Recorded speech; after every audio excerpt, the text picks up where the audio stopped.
ISKCON যে আন্দোলন করছে শেখ হাসিনার সরকারকে শক্তিশালী করার জন্য। আসসালামু আলাইকুম। উগ্র হিন্দুত্ববাদী সন্ত্রাসী সংগঠন ইসকনের যিনি নেতা চিন্ময় কৃষ্ণকে গ্রেফতার করেছে ডিবি পুলিশ। আপনারা দেখতে পেয়েছেন বিষয়টি।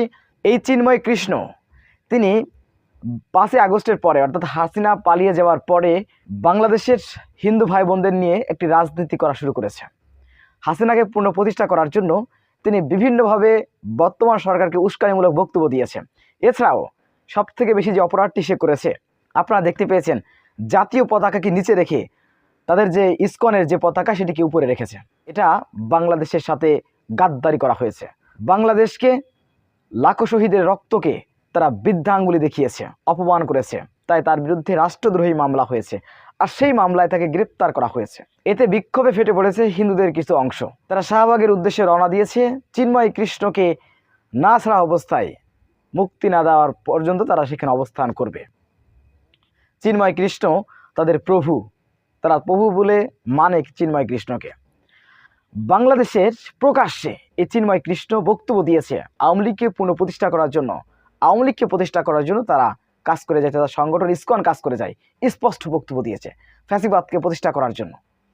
সুপ্রদর্শক, আপনারা প্রথমে দেখতে পেয়েছেন জাতির জনক বঙ্গবন্ধু শেখ মুজিবুর রহমান যেই বাংলাদেশ গড়েছেন সেই বাংলাদেশের হাল ধরেছেন জননেত্রী মাননীয় শেখ হাসিনা। ইসকন যে আন্দোলন করছে বাংলাদেশ সরকারের বিরুদ্ধে নয়, ইসকন যে আন্দোলন করছে শেখ হাসিনার সরকারকে শক্তিশালী করার জন্য। এই ইসকন যা শুরু করেছে, হাসিনা পালিয়ে যাওয়ার পর ইসকন যেগুলো মাথাচাড়া দিয়ে উঠেছে এবং উগ্রবাদী কার্যক্রম পরিচালনা করছে। আমরা দেখেছি শেখ হাসিনার আমলে 15-16 বছর হিন্দুদের উপরে নির্যাতন নিপীড়ন করা হয়েছে। আমরা তার প্রতিবাদ করেছি। এমনকি সীমান্তে ভারত হিন্দুদেরকে গুলি করে পর্যন্ত হত্যা করেছে, আমরা তার প্রতিবাদ জানিয়েছি। বিশ্বজিৎকে ছাত্রলীগ, এই আওয়ামী লীগের ছাত্র সংগঠন ছাত্রলীগ রাস্তার পরে কুপিয়ে কিভাবে হত্যা করেছে আপনারা দেখেছেন। যেটা দেখেছে বিশ্ব, কিভাবে একজন হিন্দু তাকে শিবির ট্যাগ দিয়ে সে বলেছে যে আমি শিবির করি না, আমি একজন হিন্দু, তারপরও তাকে এই ছাত্রলীগ, এই গুন্ডা লীগ তারা কুপিয়ে হত্যা করেছে। তো সেই সময় এই ইসকন কোথায় ছিল? এই নেতা, ইসকনের এই নেতা তিনি কোথায় ছিলেন? তার মা হাসিনা পালিয়ে যাবার পর তার আন্দোলন সংগ্রাম শুরু হয়েছে।